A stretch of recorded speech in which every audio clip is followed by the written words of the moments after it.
બ્રહ્મ સ્વરૂપ યોગીજી મહારાજે સાધુતાની વ્યાખ્યા એક જ શબ્દમાં આપી: ખમવું.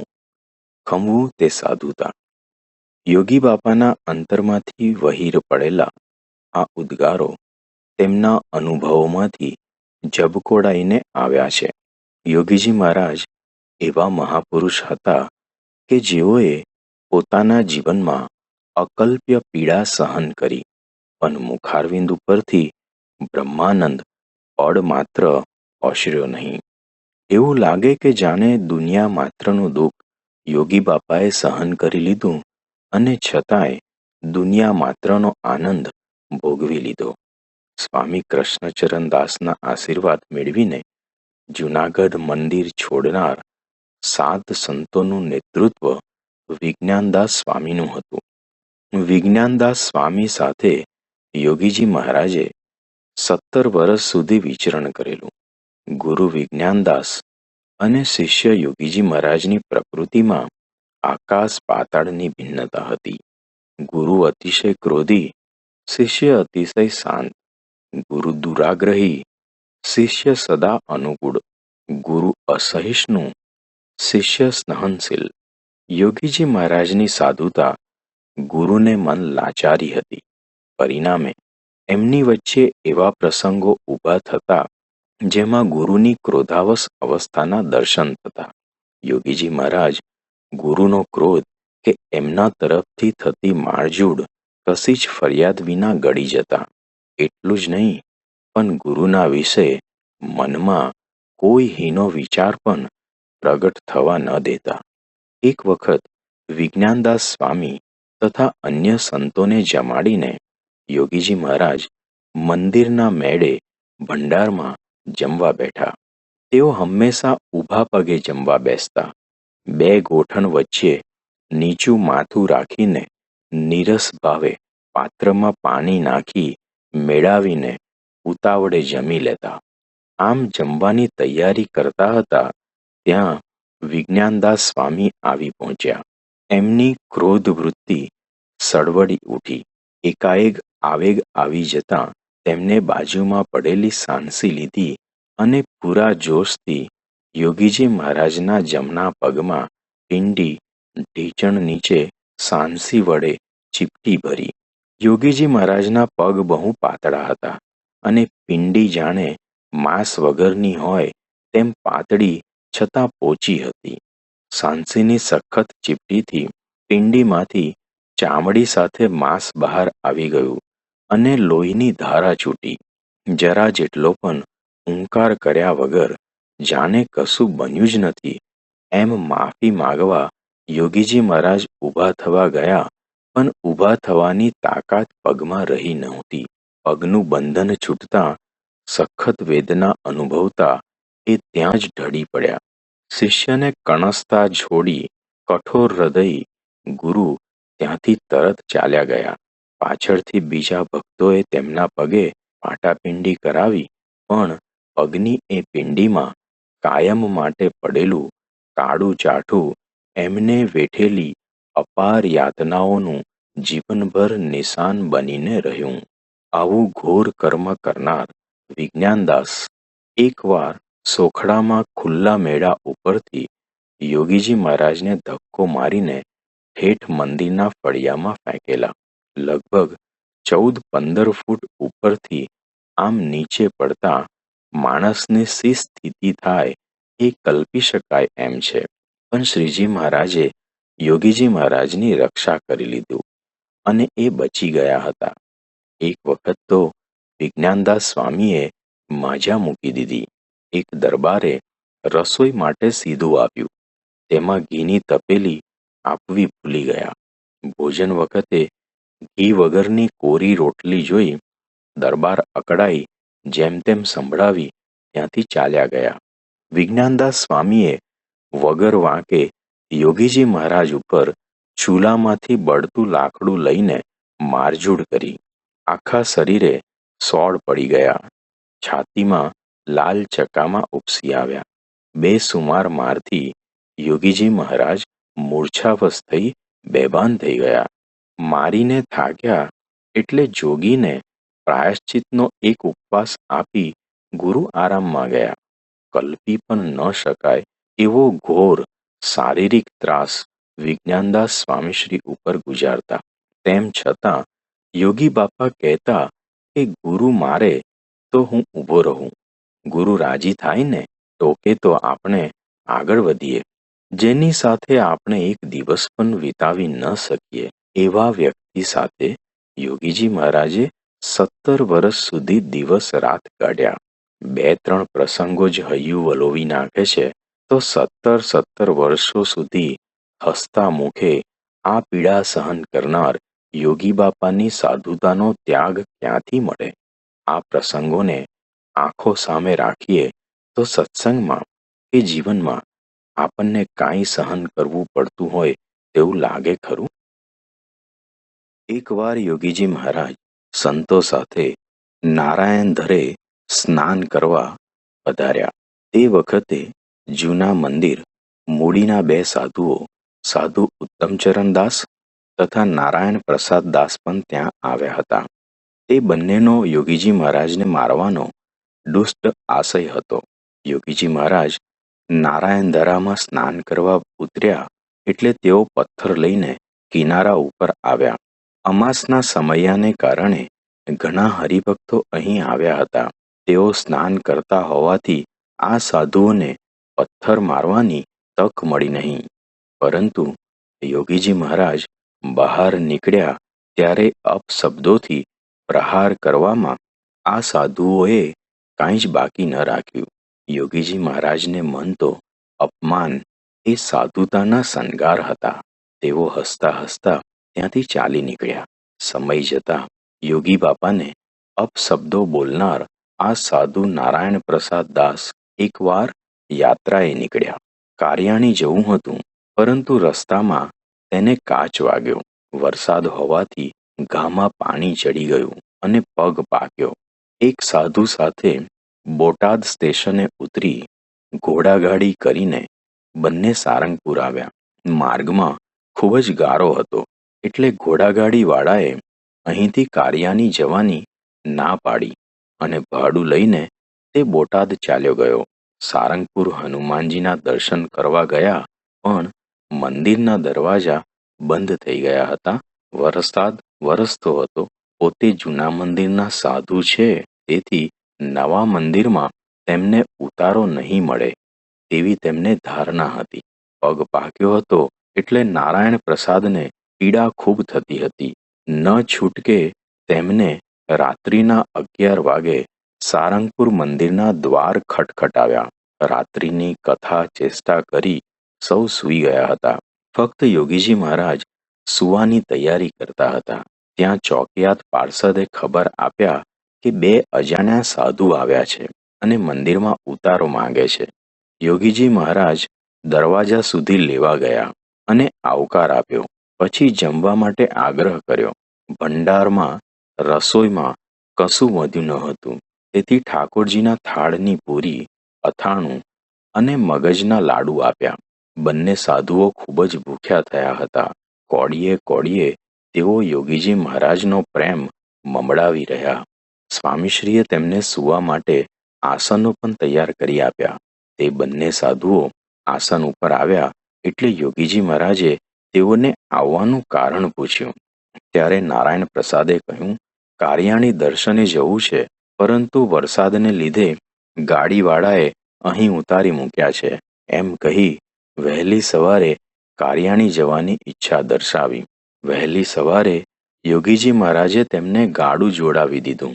નારાયણ પ્રસાદ દાસ યોગીજી મહારાજને ઓળખી ગયા હતા. જે મોડે જોગીને ગાડો ભાડી હતી તે જ મોડામાં જોગીએ પ્રેમથી કોડિયા મૂક્યા છે. પશ્ચાતાપનું ઝરણું હૈયેથી વહી પડ્યું. એ જ ક્ષણે તેના અંતરમાંથી ઉદ્ગાર સરી પડ્યો, યોગીજી મહારાજ, આપ સાચે જ અજાત શત્રુ છો. આપને કોઈ પ્રત્યે વેરભાવના નથી. આપનું હૃદય કેવળ પ્રેમથી જ ભરેલું છે. પરંતુ યોગીજી મહારાજે તરત એમના મોઢા ઉપર હાથ મૂકી દીધા. કડવા ભૂતકાળને ભૂલી જવાનો તેમાં સંકેત હતો. પોતે કોઈ ઉપકાર નથી કર્યો, પોતાના વ્યક્તિ માટે આટલું તો થઈ શકે ને. એ ભાવના જોગી મહારાજના મુખારવિંદ ઉપર છલકતી હતી. આવા અજાત શત્રુ પુરુષ દુનિયામાં ક્યાં મળે? 7 ડિસેમ્બર 1956ના રોજ યોગીજી મહારાજ દક્ષિણના તીર્થોની ટ્રેન યાત્રામાં પધાર્યા. 45 દિવસની આ યાત્રામાં 650 જેટલા હરિભક્તોનો સંઘ જોડાયો હતો. ચિદમ્બરમથી સેતુબંધ રામેશ્વર જતા પહેલા પોંડિચેરી જવાનું નક્કી થયું. પોંડિચેરીમાં સૌ યાત્રિકો અરવિંદ આશ્રમ જોવા ગયા હતા. સ્વામીશ્રી ટ્રેન ઉપર જ રોકાયા હતા. જોડના એક સાધુ સાથે વિનુભાઈ, મહંત સ્વામી મહારાજ અને જસભાઈ યોગી બાપા સાથે ટ્રેનમાં રોકાયા હતા. સ્નાન વિધિથી પરવાર્યા પછી સ્વામીશ્રી કહે, હાલો પ્રસાદીની ગાડીની પ્રદક્ષિણા કરીએ. મીટર ગેજના લાંબા લાંબા 18 ડબ્બા હતા. પ્રદક્ષિણા ઘણી મોટી થઈ. 1.5 પરિક્રમા પછી યોગીજી મહારાજ ટ્રેનને દંડવત કરવા લાગ્યા. જસભાઈ કહે, બાપા દંડવત કોને કરો છો? સ્વામીશ્રી કહે, હરિભક્તોને દંડવત કરું છું. તે તો એકેય નથી, બધા આશ્રમ જોવા ગયા છે.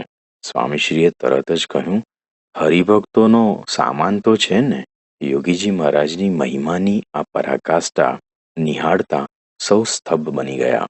શિષ્યો ગુરુને વંદન કરે એવું તો દુનિયામાં જોવા મળે, પણ ગુરુ શિષ્યોના સામાનને દંડવત કરે તેવું વિરલ દ્રશ્ય તો ક્યાં જોવા મળે? 1954ની સાલમાં યોગીજી મહારાજ મૂર્તિ પ્રતિષ્ઠા નિમિત્તે બંધિયા પધાર્યા હતા. તેઓની સાથે ફરતા સૌ યુવકો રાત્રે મંદિરના ચોકમાં સૂતા હતા. એવામાં યોગી બાપાને લઘુ કરવા જવાનું થયું. એ સમયે વિનુભાઈ પણ જાગી ગયા. તેમને જોયું તો સ્વામીશ્રી દંડવત કરી રહ્યા હતા. વિનુભાઈ એકદમ ઉઠીને દોડ્યા, સ્વામીશ્રીને ઊભા કર્યા અને પ્રશ્નસૂચક નજરે સ્વામીશ્રી સામે જોઈ રહ્યા કે આપ કોને દંડવત કરો છો? મંદિરના સિંહાસનની દિશા પણ નહોતી. વળી જે તરફ દંડવત કરતા હતા તે તરફ તો સૌ સૂતા હતા. જિજ્ઞાસાવશ વિનુભાઈએ પૂછ્યું ત્યારે યોગી બાપા કહે, યુવકોને બધા મુંબઈ જેવા શહેરનો ત્યાગ કરીને ભીડો ખમે, સેવા કરે એટલે હેત આવી ગયું. મહિમા સમજવો પડે ને? વિનુભાઈએ અહોભાવ અને આશ્ચર્ય સાથે ફરી પૂછ્યું, બાપા આવી રીતે કેટલી વાર દંડવત કર્યા હશે? ત્યારે વાતને ટાળતા યોગી બાપા કહે, કાંઈ નહીં, થાય એટલું કરીએ.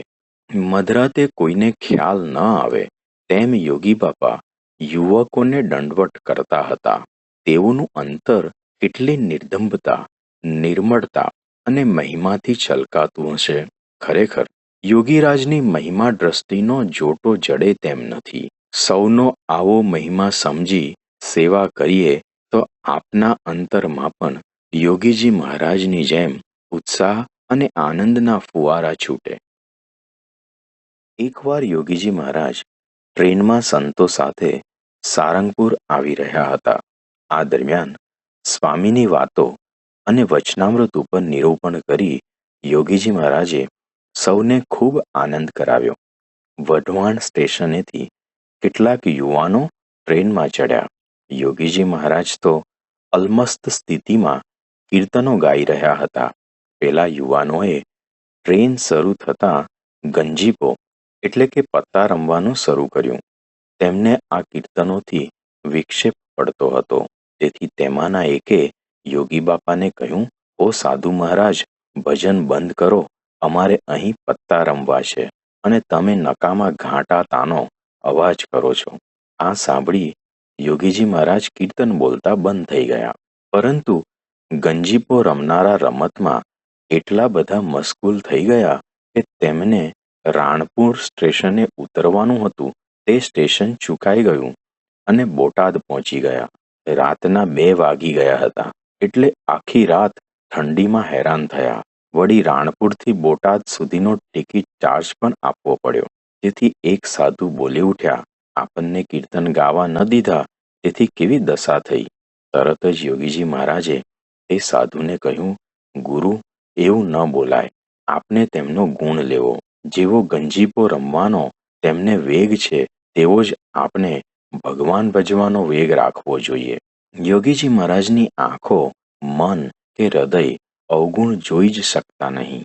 તેઓના જીવનમાં ગુણ અને મહિમાને જ પ્રવેશ હતો. અભાવ અવગુણ માટે નો એન્ટ્રીનું કાયમી બોર્ડ તેઓએ લગાવી દીધેલું.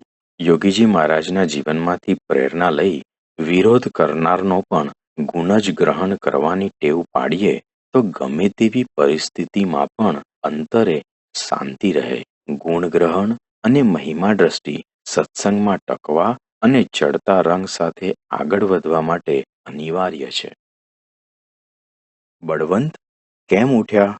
સ્વામી, મારે દાદા બાપુને જગાડવા છે. નાના 10 વર્ષના બળવંતે જવાબ આપ્યો. શું કામ પડ્યું? અક્ષરધરીના મહંત યોગીજી મહારાજનો વહાલભર્યો સ્વર સંભળાયો. મારે દિશાએ શૌચક્રિયા માટે જવું છે.